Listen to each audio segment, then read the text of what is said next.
Two of my fingers dislocated though. What? Where's my mother? Is you good though? Like, Nah, I'm straight. And my hand still burn, like it's still sizzling, like burning. They said, bro, 2 fingers dislocated, bro. They said cause the fumes from the dry ice, that I guess it must got into my pores, so that's why my whole hand still burning. It's gonna be burning for like the next hour.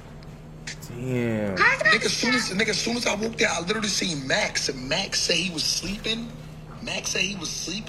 And he just woke up, his shoulders hurting, and while he was driving to the hospital, like I feel bad. He really looked sick. While he drove to the hospital, he just started throwing up and shit. Like I think you should check on him too. I was just talking to him. Shit Wait, like Max? Plaque Boy Max? Yes, they was in the same. Bro, coincidentally, they was in the same hospital. No, we both here in the same hospital. What the fuck? Like, what the fuck, gang? Nah. No, but God, Max whole right side, like he can't move. Like Max can't move his neck and his whole right arm.